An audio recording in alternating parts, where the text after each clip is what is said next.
ಒಬ್ಬ IAS officer ಸತ್ರು. ಇನ್ನು ನ್ಯಾಯಕ್ಕಾಗಿ ನಿತ್ಯ ಕೊರಗ್ತಾ ಇದೆಯಂತೆ ಆ ಅಧಿಕಾರಿ ಆತ್ಮ. ನನಗೆ ಅನ್ಯಾಯ ಆಗಿದೆ. The latest in DK Ravi death probe, a day after the lady IAS officer's husband approached the court following the alleged what's happening in Karnataka. Live shots coming in from Bangalore with protests out there, and in fact even a lot.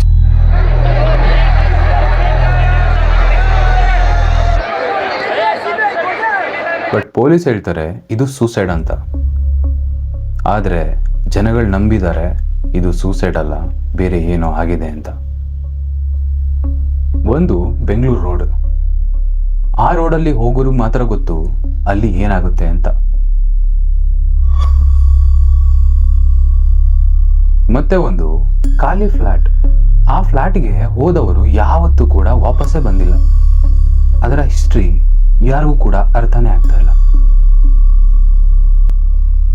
ಈ 3 ಘಟನೆಗಳಿಗೆ answers ಇನ್ನೂವರೆಗೂ ಸಿಕ್ಕೇ ಇಲ್ಲ. ಆದರೆ ಇವತ್ತು ನಾನು ನಿಮಗೆ ಈ ಎಲ್ಲ ಕ್ವಶನ್ಸ್ಗೆ ಆನ್ಸರ್ನ ಹೇಳೋಕೆ ಟ್ರೈ ಮಾಡ್ತೀನಿ. ಆದರೆ ದ ರಿಯಲ್ ಕ್ವಶನ್ ಈಸ್, ಇದನ್ನೆಲ್ಲ ಕೇಳಿಸ್ಕೊಂಡಾದ್ಮೇಲೆ ನೀವು ನಿದ್ದೆ ಮಾಡೋಕ್ಕಾಗತ್ತಾ ಹೇಳಿ, ಕಮೆಂಟ್ನಲ್ಲಿ ತಿಳಿಸಿ.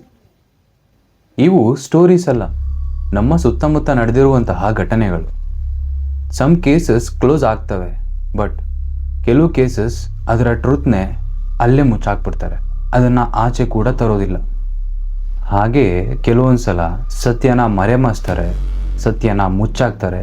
ಅದರಿಂದ ಸತ್ಯ ಹೊರಗಡೆ ಬರೋದೇ ಇಲ್ಲ, ಬರೋಕೆ ಇವ್ರು ಯಾರೂ ಬಿಡೋದೂ ಇಲ್ಲ.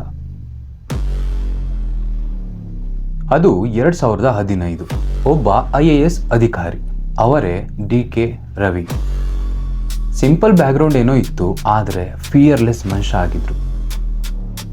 ಅವರು ಇಲ್ಲಿಗಲ್ ಬಿಲ್ಡಿಂಗ್ಸ್, ಲ್ಯಾಂಡ್ ಮಾಫಿಯಾ ಮತ್ತು ಟ್ಯಾಕ್ಸ್ ಫ್ರಾಡ್ ವಿರುದ್ಧ ಫೈಟ್ ಮಾಡ್ತಿದ್ರು. ಅವರಿಗೆ ಥ್ರೆಡ್ಸ್ ಬಂತು ಅಂತ ಕೆಲವರು ಹೇಳ್ತಾರೆ, ಆದರೆ ಪ್ರೆಷರ್ ಇತ್ತು ಅಂತ ರೂಮರ್ಸ್ಗಳು ಇದ್ದಾವೆ. ಅದಾದಮೇಲೆ then suddenly he was found dead. Official report ಏನು ಹೇಳುತ್ತೆ, ಇದು ಒಂದು ಸೂಸೈಡ್ ಕೇಸ್ ಅಂತ. ಬಟ್ ರಿಯಲ್ ಆಗಿ ಒಬ್ಬ ಸ್ಟ್ರಾಂಗ್ ಆಫೀಸರ್, ಬ್ರೈಟ್ ಫ್ಯೂಚರ್ ಇರುವಂತಹ ಆಫೀಸರ್, ಅವರನ್ನ ಹೇಗೆ ಕೊಲೆ ಮಾಡ್ಕೊತಾರೆ, ಅವ್ರನ್ನೇ ಯಾಕೆ ಆತ್ಮಹತ್ಯೆ ಮಾಡ್ಕೋತಾರೆ?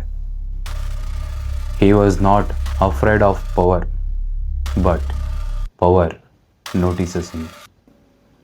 ಅವರು ಸಾಯೋಕ್ಕೂ ಮುಂಚೆ ಅವರ ಫೋನ್ ಆಕ್ಟಿವಿಟಿಲಿತ್ತು, ಯಾವುದೋ ಅನ್ನೋನ್ ಕಾಲ್ಸ್ ಕೂಡ ಬಂದಿತ್ತು. ಇದೆಲ್ಲ ಏನು ಕೋಇನ್ಸಿಡೆನ್ಸಾ ಅಥವಾ ಸಮಥಿಂಗ್ ಏನಾದರೂ ಪ್ಲಾನ್ಡ್ ಆಗಿತ್ತಾ? ಇವರ ಸಾವು ಆದ ನಂತರ ಪಬ್ಲಿಕ್ ಪ್ರೊಟೆಸ್ಟ್ ಮಾಡೋಕೆ ನಿಂತ್ಕೊಳ್ಳುತ್ತೆ.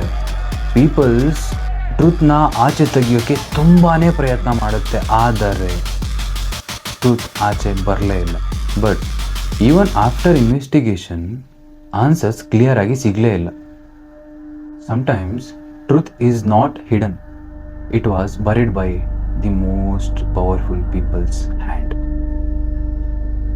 ಕೇಸ್ 2, ಬೆಂಗಳೂರಿನ ನೈಸ್ ರೋಡ್. ಈ ಬೆಂಗಳೂರಿನ ನೈಸ್ ರೋಡ್ ಡೇ ಟೈಮಲ್ಲಿ ನಾರ್ಮಲ್ ಆಗಿರುತ್ತೆ, ಅದೇ ರಾತ್ರಿ ಹೊತ್ತು ಅದರ ಫೀಲೇ ಡಿಫ್ರೆಂಟ್ ಆಗಿರುತ್ತೆ.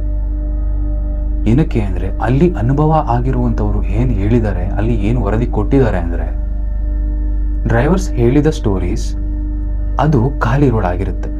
ಸಡನ್ಲಿ ಯಾವುದೋ ಶ್ಯಾಡೋಸ್ ಎಲ್ಲ ಬರ್ತಿರುತ್ತೆ. ರೋಡಲ್ಲಿ ಯಾರೋ ಸಡನ್ ಆಗಿ ಕ್ರಾಸ್ ಮಾಡ್ದಂಗೆ ಆಗ್ತಾ ಇರುತ್ತೆ.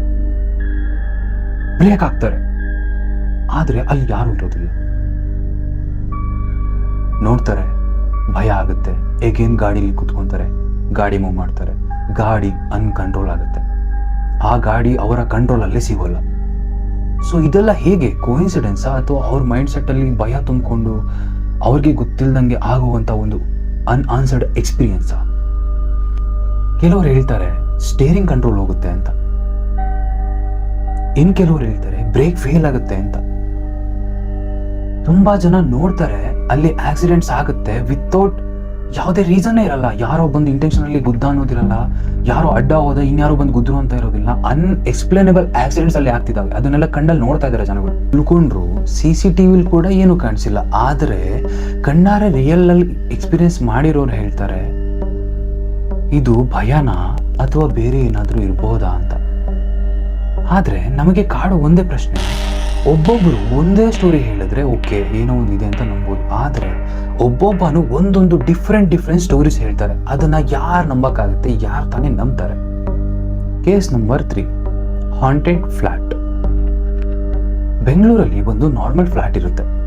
ಅದರಲ್ಲಿ ಒಬ್ಬ IT ಎಂಪ್ಲಾಯಿ ಆ ಮನೆಗೆ ಶಿಫ್ಟ್ ಆಗ್ತಾನೆ. ಸ್ಟಾರ್ಟಿಂಗಲ್ಲಿ ಎಲ್ಲ ನಾರ್ಮಲ್ ಆಗಿರುತ್ತೆ. ಡೇ ಬೈ ಡೇ ಅವ್ನಿಗೆ ಏನೋ ಒಂಥರ ಸ್ಟ್ರೇಂಜ್ ಫೀಲ್ ಆಗ್ತಾ ಇರುತ್ತೆ. ಬಟ್ ಅವನಿಗೆ ಗೊತ್ತಾಗ್ತಿರಲ್ಲ. ಅದು ಬೆಳಗ್ಗೆ 3 ಗಂಟೆ. ಯಾವುದೋ ಫುಡ್ ಸ್ಟೆಪ್ಸ್ ಅವನ ಕಿಚನ್ ಸುತ್ತಮುತ್ತ ಯಾರೋ ನಡೆದಾಡ್ತಿದ್ದಾರೆ ಅನ್ನೋ ಒಂದು ಡೋರ್ ಮೂಮೆಂಟ್ ಮತ್ತೆ ಒಂದು ಸೌಂಡ್ಸ್ ಅವನಿಗೆ ಕೇಳಿಸ್ತಾ ಇರುತ್ತೆ. ಅಲ್ಲಿ ಯಾರೋ ಗುಸು ಮಾತಾಡ್ತಿದ್ದಾರೆ ಅನ್ನೋ ಒಂದು ಸೌಂಡ್ ಅವನಿಗೆ ಕೇಳಿಸ್ತಾ ಇರುತ್ತೆ.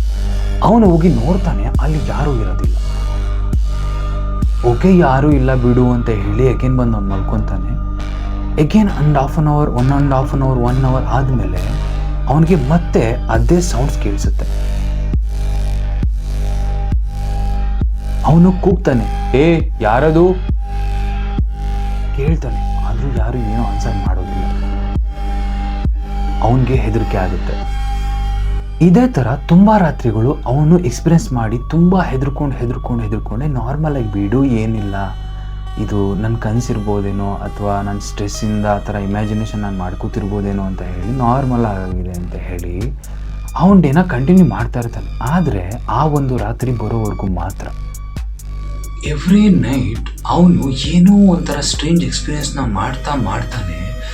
ಅವನು ಅವನ ದಿನಗಳನ್ನ ಕಳೆದು ಬಿಡ್ತಾನೆ.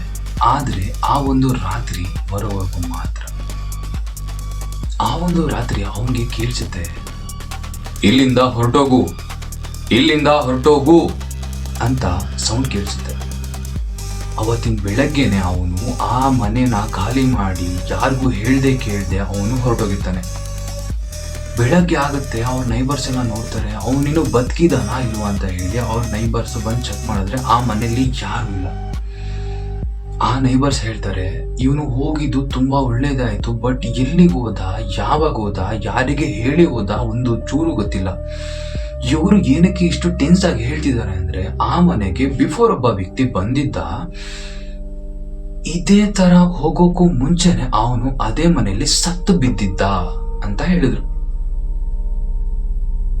ಸೊ ಕೆಲವು ಪ್ಲೇಸಸ್ ನಮಗೆ ಕೆಲವು ಇನ್ಸ್ಟಿಂಕ್ಟ್ಸ್ನ ಕೊಡುತ್ತೆ. ನಾವು ಅದನ್ನ ಅರ್ಥ ಮಾಡಿಕೊಂಡು ನಮ್ಮ ಸರೌಂಡಿಂಗ್ಸ್ ಏನಾದರೂ ಐಸೋಲೇಟೆಡ್ ಆಗಿದೆ ಅಂದರೆ ಆ ಜಾಗದಲ್ಲಿ ಜಾಸ್ತಿ ಹೊತ್ತು ನಾವು ಹೋಗ್ಬಾರ್ದು. ಕೆಲವು ಪ್ಲೇಸಸ್, ಕೆಲವು ವ್ಯಕ್ತಿಗಳು ಇಲ್ಲ ಅಂದರೂ ಆ ವ್ಯಕ್ತಿಗಳನ್ನ ಆ ಪ್ಲೇಸಸ್ ನೆನಪಲ್ಲಿ ಇಟ್ಕೊಂಡಿರುತ್ತೆ. ಹಾಗೆ ಆ ಒಂದು ಫ್ಲ್ಯಾಟ್ ಆ ವ್ಯಕ್ತಿನ ನೆನಪಿಟ್ಕೊಂಡು ಆ ವ್ಯಕ್ತಿಗೆ ಆ ಸೈನ್ನ ಕೊಟ್ಟು ಕಳಿಸಿದೆ. ಸೊ ಆ ಒಂದು ಸೈನಿಂದ ಅವನ ಲೈಫ್ ಉಳಿತು.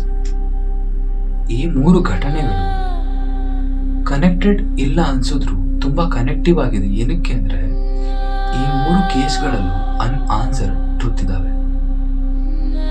ಇದರಲ್ಲಿ ತುಂಬಾ ಭಯ ಹುಟ್ಟಿಸುವಂತಹ ಥಿಂಕಿಂಗ್ ಇದೆ. ಆದರೆ ನಿಜವಾದ ಸತ್ಯಗಳು ಈ ಕೇಸ್ಗಳಲ್ಲಿ ಅಡಗಿ ಕೂತಿದೆ. ಈಗ ನೀವು ಹೇಳಿ, ಈ ಜಾಗದಲ್ಲಿ ಏನಾದರೂ ನೀವಿದ್ದಿದ್ರೆ ಏನ್ ಮಾಡ್ತಿದ್ರಿ ಅಂತ. ಸೊ ನನ್ನ ಕಡೆಯಿಂದ ಒಂದು ಸ್ಮಾಲ್ ಸಜೆಷನ್ ಏನು ಗೊತ್ತಾ? Don't ignore unusual science, avoid isolated places at night, trust your instincts and always stay aware. Because ಇವೆಲ್ಲ ಏನಕ್ಕೆ ಹೇಳ್ತೀನಿ ಅಂದ್ರೆ, ಸಮ್ಟೈಮ್ಸ್ ಡೇಂಜರ್ ಅನ್ನೋದು ನಿಜವಾಗ್ಲೂ ಬಂದ್ಬಿಡುತ್ತೆ ಬ್ರೋ. ಹಾಗೆ ಕೆಲವೊಮ್ಮೆ ಭಯನೇ ನಮಗೆ ಒಂದು ಕ್ಲೂ ಕೊಡುತ್ತೆ. ಆ ಭಯ ನಮಗೆ ವಾರ್ನಿಂಗ್ ಕೂಡ ಕೊಡುತ್ತೆ. ಸೊ ಇವತ್ತು ರಾತ್ರಿ ನೀನು ಥಿಂಕ್ ಮಾಡು, ನೀನೇನಾದ್ರೂ ಒಬ್ಬನೇ ಇದ್ರೆ ನೀನು ಸೇಫ್ ಆಗಿದ್ಯಾ ಇಲ್ವಾ ಅಂತ. ಇದು ನನ್ನ ಹೊಸ ಚಾನಲ್. ನೀವೇನಾದ್ರೂ ಹೊಸದಾಗಿ ನನ್ನ ಚಾನಲ್ನ ನೋಡ್ತಾ ಇದ್ರೆ ಸಬ್ಸ್ಕ್ರೈಬ್ ಮಾಡಿ, ಲೈಕ್ ಮಾಡಿ, ಶೇರ್ ಮಾಡಿ. ಇಷ್ಟ ಆಗಲಿಲ್ಲ ಅಂದರೆ ಡಿಸ್ಲೈಕ್ ಮಾಡಿ. ನೀವು ಫ್ಯಾಮಿಲಿ ಫ್ರೆಂಡ್ಸ್ಗೆ ಈ ಥರ ಒಂದು ಇನ್ಫಾರ್ಮೇಟಿವ್ ವಿಡಿಯೋಸ್ ಇಷ್ಟ ಆದರೆ ನೀವು ಶೇರ್ ಮಾಡಿ, ಮತ್ತು ಅವ್ರಿಗೂ ಕೂಡ ಈ ವಿಷಯಗಳನ್ನ ತಿಳ್ಕೊಳ್ಳೋಕ್ಕೆ ಟ್ರೈ ಮಾಡಿಸಿ. Thank you for watching. Love you all, Mr. Again from Mr. Kiran.